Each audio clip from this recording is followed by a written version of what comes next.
मेरे ख्वाबों के झरोकों को सजाने वाली, तेरे ख्वाबों में कहीं मेरा गुज़र है कि नहीं, पूछ कर अपनी निगाहों से बता दे मुझको, मेरी रातों के मुक़द्दर में सहर है कि नहीं। 4 दिन की ये रिफ़ाक़त जो रिफ़ाक़त भी नहीं, उम्र भर के लिए आज़ार हुई जाती है।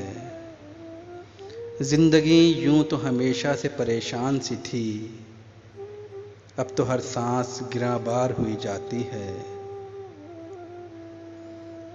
मेरी उजड़ी हुई नींदों के शबिस्तानों में तू किसी ख्वाब के पैकर की तरह आई है, कभी अपनी सी कभी गैर नज़र आई है, कभी इखलास की मूरत कभी हरजाई है। प्यार पर बस तो नहीं है मेरा, लेकिन फिर भी तू बता दे कि तुझे प्यार करूं या ना करूं। तूने खुद अपने तबस्सुम से जगाया है जिन्हें, उन तमन्नाओं का इजहार करूं या ना करूं। तू किसी और के दामन की कली है, लेकिन मेरी रातें तेरी खुशबू से बसी रहती हैं।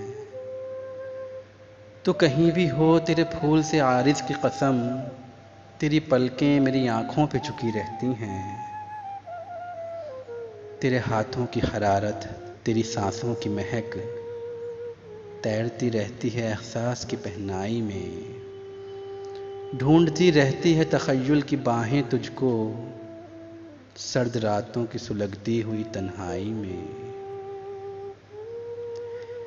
तेरा अल्ताफ़ व करम एक हकीकत है, मगर ये हकीकत भी हकीकत में फसाना ही न हो। तेरी मानूस निगाहों का ये मुख्तात पयाम, दिल के खूं करने का एक और बहाना ही न हो। कौन जाने मेरे इमरोज़ का फ़र्दा क्या है, क़ुर्बतें बढ़ के पशेमान भी हो जाती हैं। दिल के दामन से लिपटती हुई रंगी नज़रें देखते देखते अनजान भी हो जाती हैं। मेरी दरमानदा जवानी की तमन्नाओं के मुज़मखिल ख्वाब की ताबीर बता दे मुझको, मेरा हासिल मेरी तकदीर बता दे मुझको।